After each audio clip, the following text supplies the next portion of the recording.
আসসালামু আলাইকুম প্রিয় শিক্ষার্থী ও অভিভাবকবৃন্দ, এই মুহূর্তে তোমরা যে যে অবস্থায় আছো আশা করি সকলেই সুস্থ ও নিরাপদে আছো। বিশ্বব্যাপী করোনা পরিস্থিতির কারণে বাংলাদেশ সরকার সংসদ টেলিভিশনে নিয়মিত শ্রেণী কার্যক্রম শিক্ষার্থীদের জন্য ব্যবস্থা করেছে।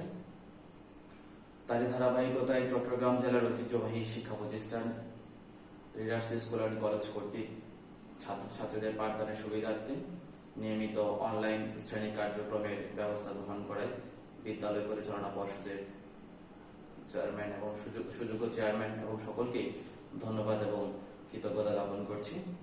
চলো শিক্ষার্থী বন্ধুরা, ক্লাসের শুরুতে আজকে আমরা যে সকল বিষয়ে আলোচনা করব তার সূচি সমূহ জেনে আসি। আজকের আমাদের আলোচ্য সূচি হচ্ছে উৎপাদক কি। উৎপাদকের বিশ্লেষণ বলতে আমরা কি বুঝি, আমাদের পাঠ্য বইয়ে কোন কোন পদ্ধতির উৎপাদকের বিশ্লেষণ রয়েছে সেই বিষয়ে আমরা জানতে পারবো। আরো জানবো আজকে আমরা অনুশীলন 4.3 কয়েকটি গণিত আমরা সমাধান ব্যাখ্যা সহ সমাধান করব। উৎপাদকের বিশ্লেষণের প্রয়োজনীয় সূত্র সমূহ আমরা আলোচনা করব।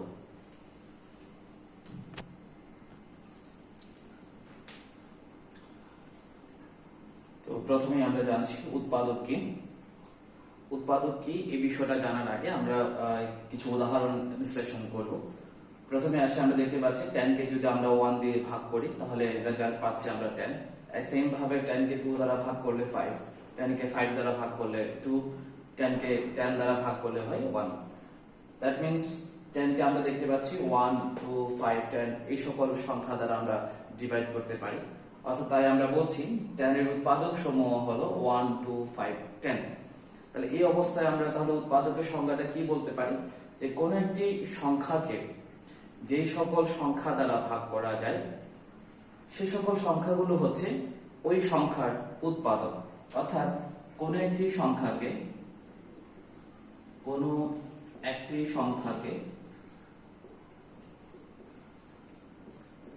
যে সকল সংখ্যা দ্বারা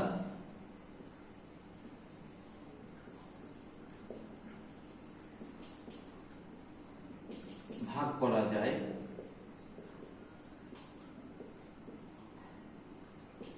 তা হলো ওই সংখ্যার উৎপাদক। আমরা উৎপাদকের অপর নাম বলতে গুণনীয়ককেও বুঝি।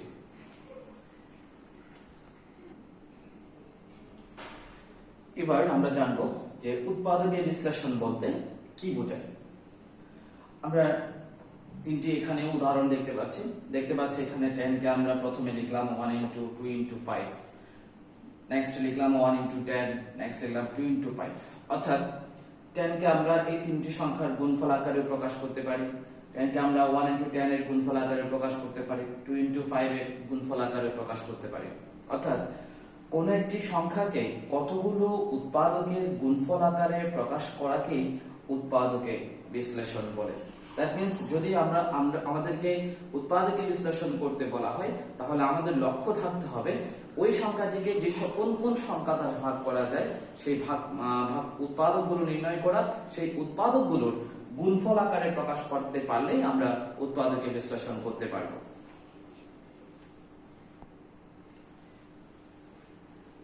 এবারে আমরা জানবো আমাদের পাঠ্য বইয়ে কোন কোন পদ্ধতির উৎপাদকে বিশ্লেষণ রয়েছে।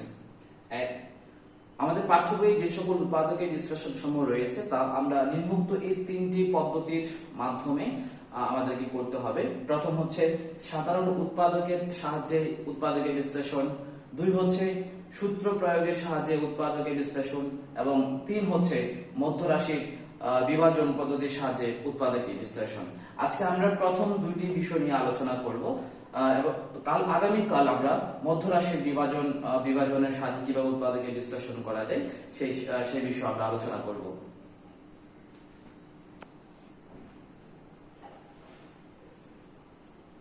উৎপাদকের বিশ্লেষণের জন্য প্রয়োজনীয় সূত্র সমূহ আমরা একটু দেখে নিই।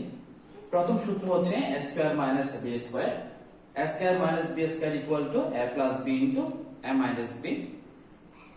a cube plus B cube equal to হচ্ছে a plus B into square minus A B plus B square.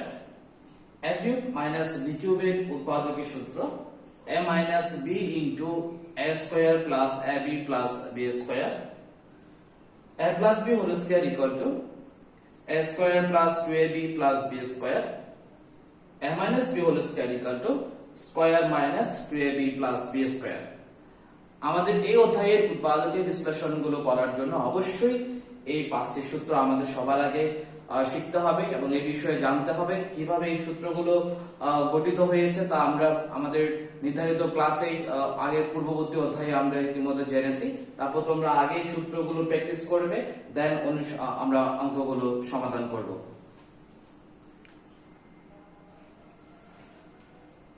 আমরা আমাদের অনুশীলনী 4.3-এর 2 নম্বর অঙ্কটি দেখব। প্রশ্নের উপর লেখা আছে উৎপাদকের বিশ্লেষণ। যে কোনো প্রশ্নে যদি আমরা উৎপাদকের বিশ্লেষণ করো এরকম প্রশ্ন যদি দেখি তাহলে আমাকে বুঝতে হবে যে রাশিটি দেওয়া থাকবে সেই রাশিটিকে এভাবে কতগুলো, যেমন এখানে দুটি সংখ্যার উৎপাদকের গুণফল আকারে আমরা এটাকে প্রকাশ করেছি, এভাবে কতগুলো সংখ্যার গুণফল আকারে প্রকাশ করতে হবে। তো প্রথমে আমরা যে 2 নম্বর অঙ্কটার প্রশ্নটা যদি একটু দেখি, দেখতে পাচ্ছি সেখানে লেখা ছিল 8x³ প্লাস 8x³ প্লাস 343। তো আমাদের প্রথম টার্গেট যেটা, আমাদের প্রথম লক্ষ্য হচ্ছে যে এই সংখ্যাটির মধ্যে কোনো সাধারণ উৎপাদক আছে কিনা। অর্থাৎ আমি দেখলাম যে এখানে যে প্রথম উৎপাদকটি আছে 8 এবং এখানে আছে 343, এদের মধ্যে এমন কোন সংখ্যা কি আছে যা দ্বারা 8 এবং 343 কে ডিভাইড করা যায়। তো দেখতে পেয়েছি যে 8 and 343 এই দুটি সংখ্যার মধ্যে কোনো সাধারণ উৎপাদক নেই। তাহলে আমি বুঝলাম যে এইদিকে সাধারণ উৎপাদকের সাহায্যে উৎপাদকের বিশ্লেষণ করা যাবে না। তাহলে আমাদের যে পরবর্তী যে এটা সেটা হচ্ছে সূত্রের সাহায্যে কিভাবে আমরা উৎপাদকের বিশ্লেষণ করতে পারি তা আমরা দেখব। তো দেখতে পাচ্ছি এই অঙ্কটি করার জন্য আমরা দেখি সূত্রের ফর্মুলাই নিলাম।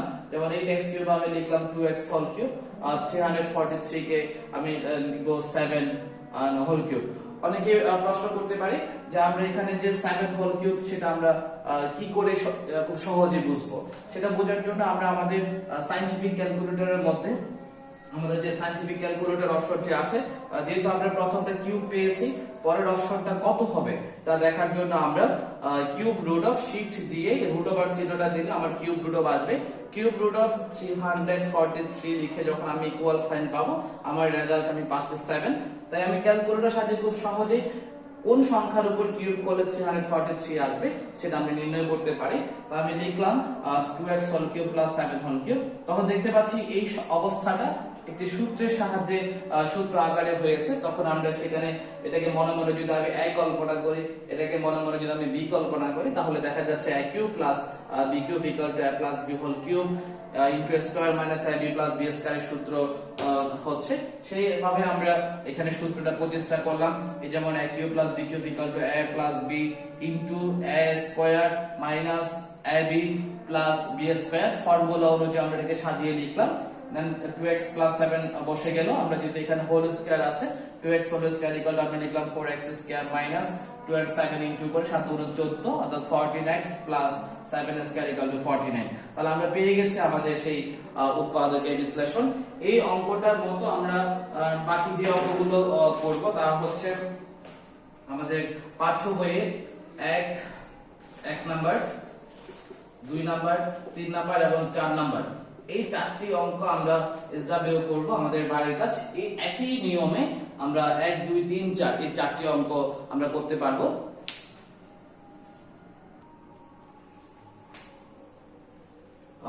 এবার আমরা যে অঙ্কটা করছি সেটা হচ্ছে আমাদের অনুশীলনী 4.3-এর 5 নম্বর অঙ্ক।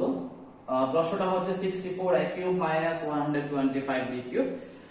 এটাও আমরা দেখতে পাচ্ছি আমরা 64 and 125 এর মধ্যে কোনো সাধারণ উৎপাদক নেই। যেহেতু কোনো সাধারণ উৎপাদক নেই তাই অবশ্যই আমাকে সূত্রের সাহায্যে এটি উৎপাদকের বিশ্লেষণ করতে হবে।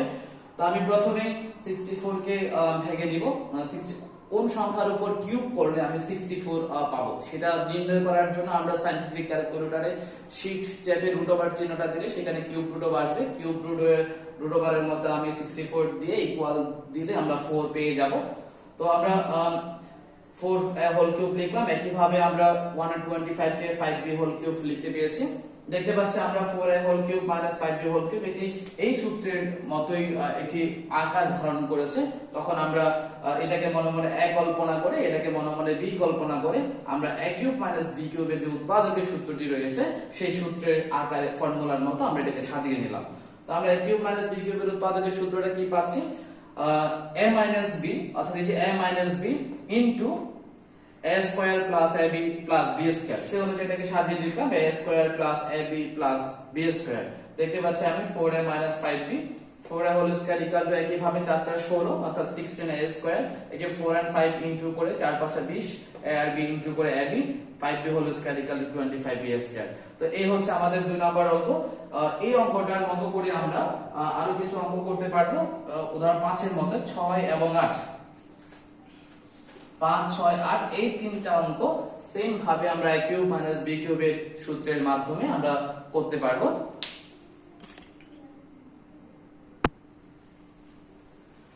এবারে আমরা আলোচনা করছি আমাদের অনুশীলন 4.9 নম্বর অঙ্ক। 9 নম্বর অঙ্কটির প্রশ্ন হচ্ছে 3x 75x কিউব। এখানে আমরা প্রথমেই কিন্তু সূত্রের ব্যবহার করতে পারছি না, আমরা প্রথমে যেটা করতে হবে যে এই দুটি রাশির মধ্যে কি সাধারণ উৎপাদক আছে সেটা আমরা প্রথমে কমন নিয়ে নিলাম। দেখতে পাচ্ছি দুটি 3 দ্বারা 75 কে ডিভাইড করা যায় এবং এখানে x কিউব এন্ড x রয়েছে, তাই দুটো থেকে আমরা 3x কমন নিলাম। কমন নেওয়ার অর্থ হচ্ছে ভাগ করা, তো আমি 3x দ্বারা 3x কে ভাগ করে এখানে ভাগফলটা 1 পেলাম। মাইনাস সাইন আছে মাইনাস, 3 দ্বারা 75 কে ডিভাইড করে আমি পাচ্ছি 25 এবং x দ্বারা x কিউব কে ডিভাইড করে আমি পাচ্ছি x স্কয়ার। তাহলে আমি প্রথমে এই দুটো থেকে আমি 3x কমন নিলাম। পরবর্তীতে আমি দেখতে পাচ্ছি এখানে আবার সূত্রের সাহায্যে আমার উৎপাদকে বিশ্লেষণ করা যায়। এই অঙ্কটি করার জন্য আমাদের যে সূত্রটা প্রয়োজন হয়েছে সেটি হচ্ছে a square minus b square, a square minus b square equal to a plus b into a minus b, এটা আমরা সকলেই জানি। তো আমরা সেই একই সূত্র দিয়ে দিলাম, এখানে 1 কে আমি 1 স্কয়ার লিখলাম, 25x স্কয়ার কে 5x হোল স্কয়ার লিখলাম। তো 1 square minus 5x whole square অর্থাৎ a square minus b square সূত্র মাধ্যমে আমি a plus b into a minus b করলাম। তো এখানে আমরা দেখতে পাচ্ছি 1 2 3 তিনটি রাশির আমরা গুণফল আকারে এটাকে প্রকাশ করতে পেরেছি, অর্থাৎ যে কথাটা আমরা পূর্বে বলেছিলাম কোন একটি রাশিকে আমরা কতগুলো রাশির যে গুণফল আকারে যে প্রকাশ করতে পারা সেটাকে বলা হয় উৎপাদকের বিশ্লেষণ। এই যে অঙ্কটা করলাম আমরা এই নিয়মের মাধ্যমে আমরা আমাদের অনুশীলনের 7 নাম্বার 9 নাম্বার 10 নাম্বার এবং 11 এই চারটি অঙ্ক আমরা এই সূত্রের সাহায্যে একই পদ্ধতিতে আমরা অনুশীলন করব বাসায়।